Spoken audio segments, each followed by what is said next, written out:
The Mecklenburg County election debates are a service of WTVI, Mecklenburg County, and the League of Women Voters of Charlotte-Mecklenburg.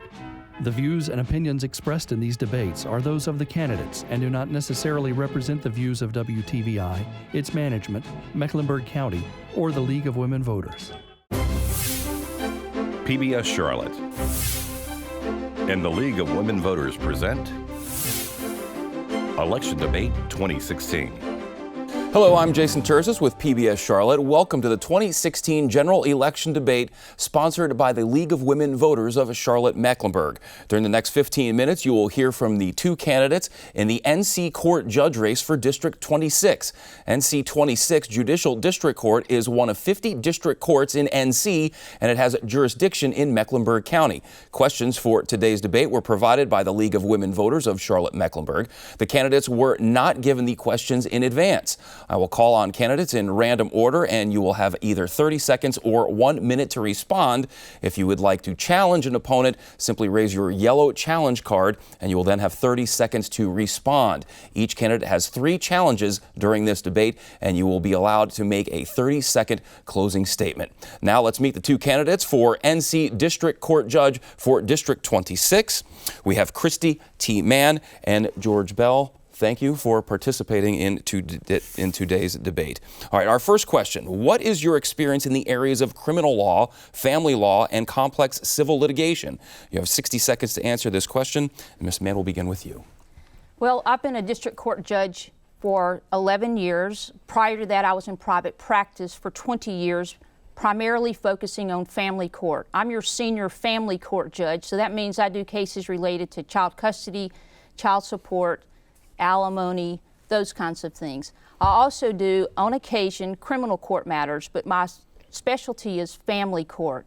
When I was in private practice, I specialized in family court matters, and that involves many complex business valuations.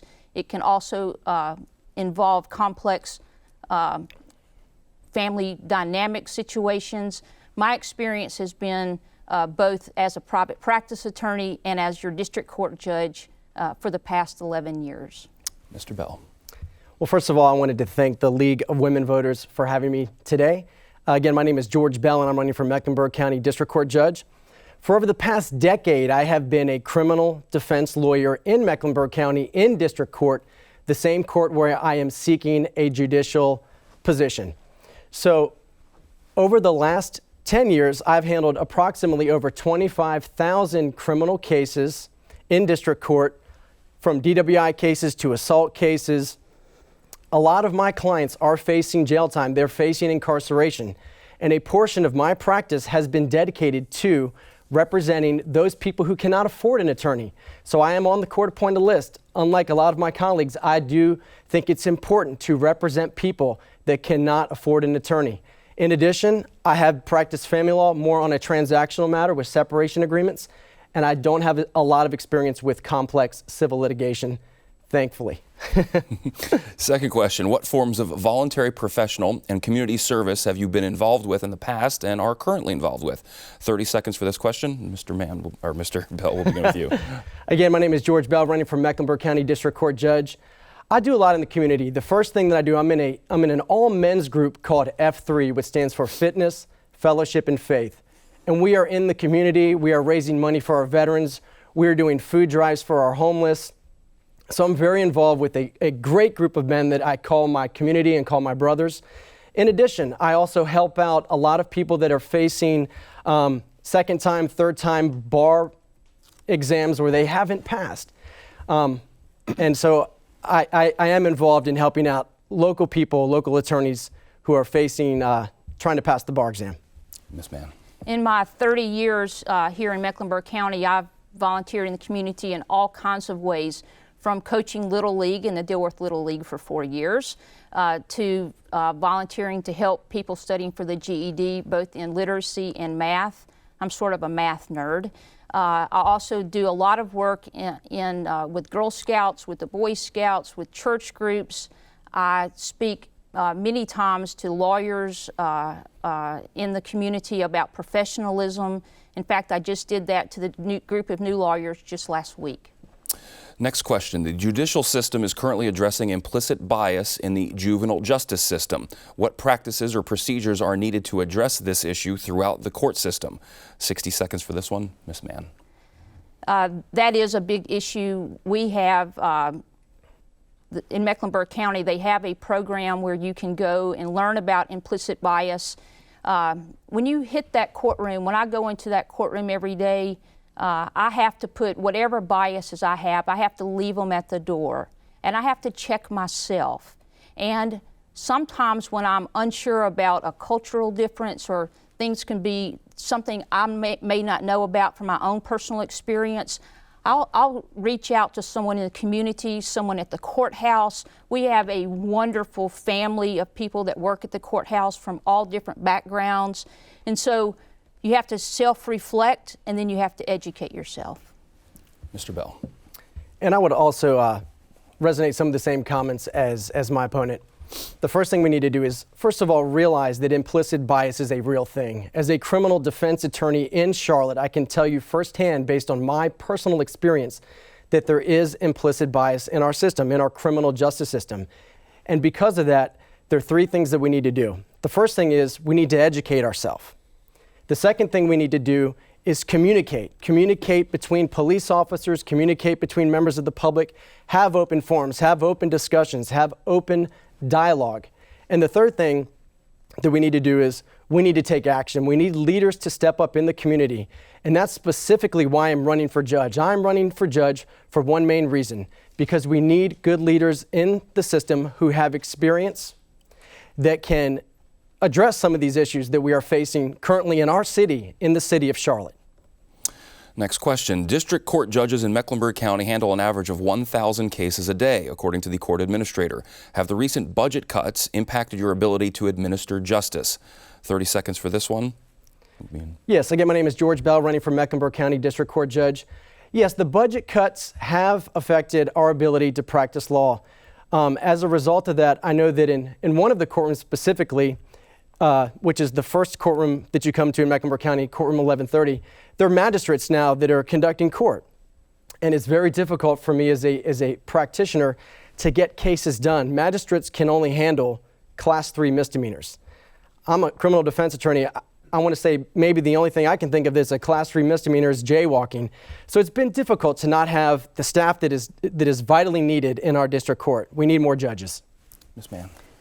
I've handled over 40,000 cases in my 11 years on the bench, but I do not handle 1,000 a day. That's in criminal court, mostly in the first appearance court, but in family court it does make a difference, because families who are in crisis, they need immediate attention. And so that's why I start my courtroom at 8:30 and I schedule things over lunch, because I can do it, if I do that, I can do an extra 10 cases a week. Over 50 weeks, that's an extra 500 cases.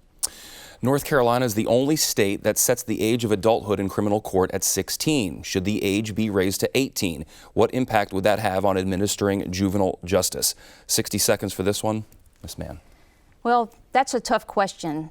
The Code of Judicial Conduct says that judges aren't allowed to voice their opinion in public on things that may people or issues that may appear in our courtroom. Juveniles do appear in our courtroom, juveniles 16 and 17 who've been charged with a crime.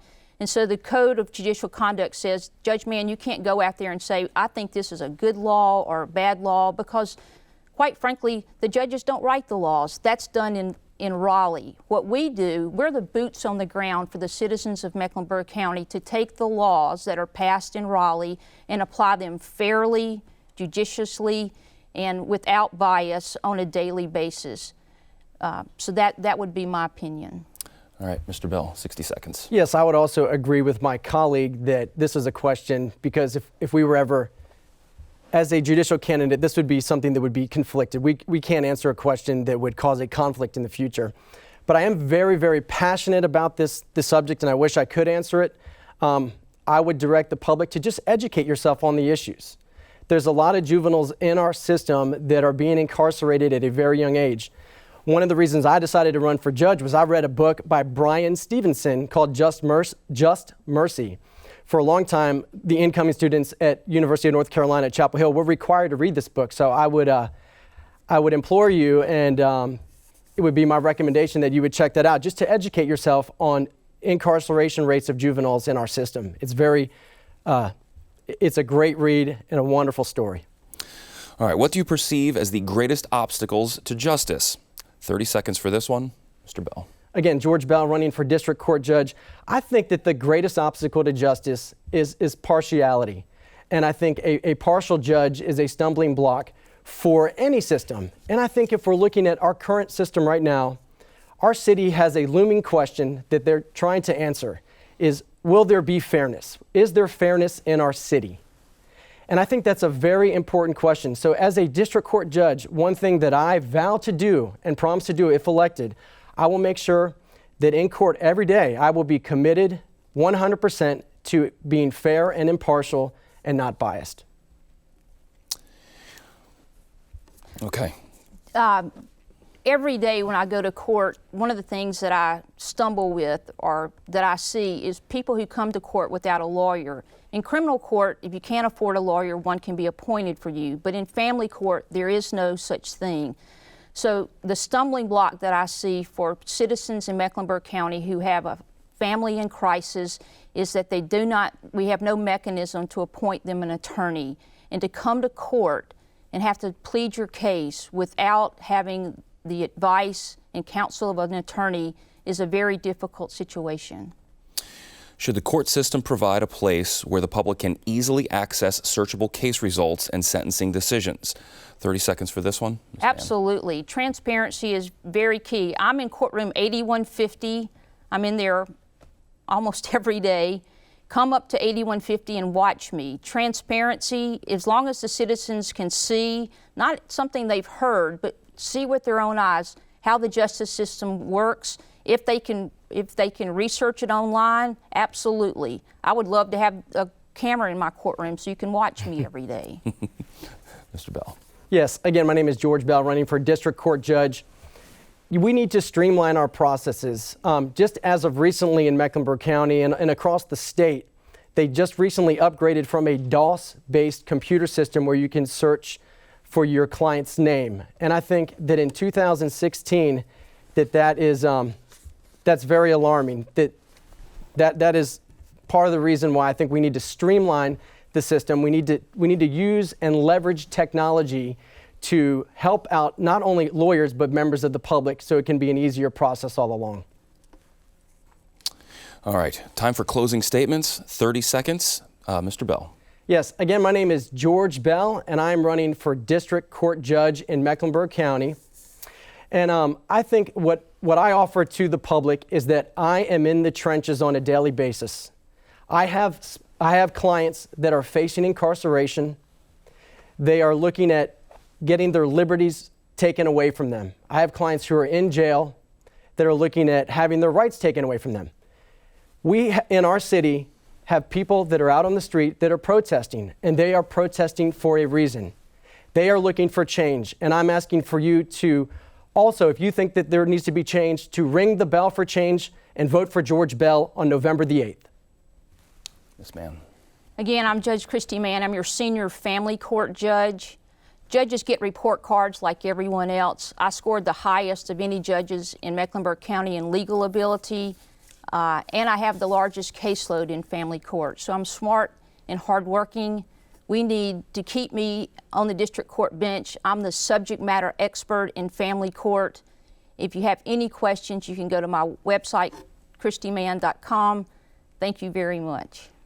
All right, once again, our thank you to Christy Mann and George Bell, who are running in the NC District Court Judge race for District 26. For more information about the League of Women Voters of Charlotte-Mecklenburg, go to goleaguego.org. And for more information on the candidates, vote411.org for more information on the candidates. A reminder for Mecklenburg County voters, early voting begins on Thursday, October 20th. The general election is Tuesday, November 8th. Election day polls will be open from 6:30 a.m. to 7:30 p.m.